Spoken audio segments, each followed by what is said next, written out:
Hello everyone. What I want you to do, we are gonna have to play a bit of catch up 'cause I've been sneezing over the weekend and sleeping, I'm afraid, a little bit ill. So we did have a tutorial on the method of joints. I don't think everyone necessarily got what I was going on about.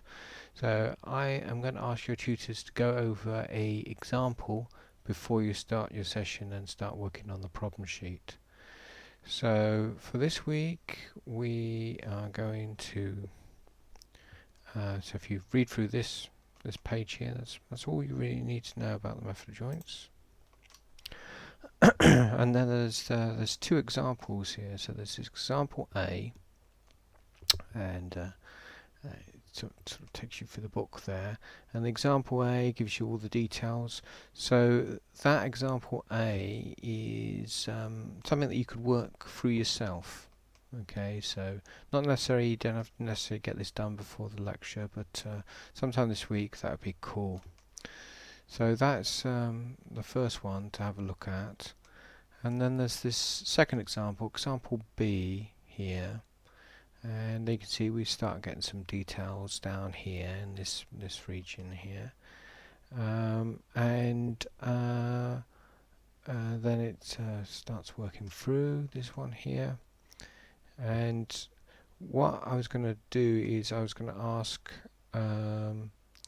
your tutors to take you through example B and go through the grey out bits. Okay, so that's what I'd like us to do, and then I will do a video tonight of the work solution 4. So that will be in your folder where we go through work solution 4. So there'll be a video of that. So there'll be no need for your tutor to go through that. So that'll be for you to then watch the video and fill out those sections. So if you could try and get that done sometime this week, that would be good. But your tutor will take you through the example B, hopefully, and then after that you should have enough background to try and give it a crack for your problem sheet 4. That should be enough there for you to start working on.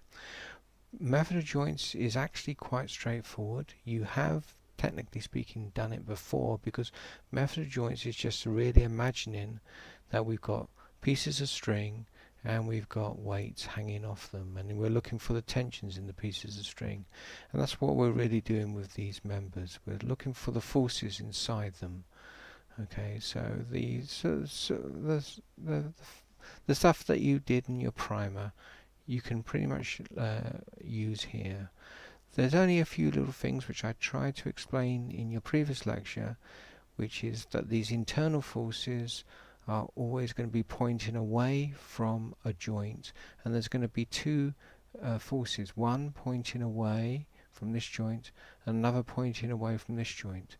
So the internal forces always end up cancelling out because you've got one facing one direction, one facing the other direction. If the force pointing away from the joint is positive, then we say that that internal force, that's bar, is an example of a bar that's in tension. And if it turns out to be in a negative value, then we say that the bar's in compression. Those pluses and minuses you have to carry on and use from one bar to another bar, because they are important. They tell us how one internal force is then going to sort of travel down the framework system and affect another internal force. Okay.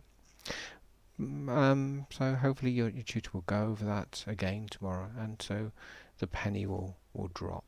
So that's what we need to get done this week.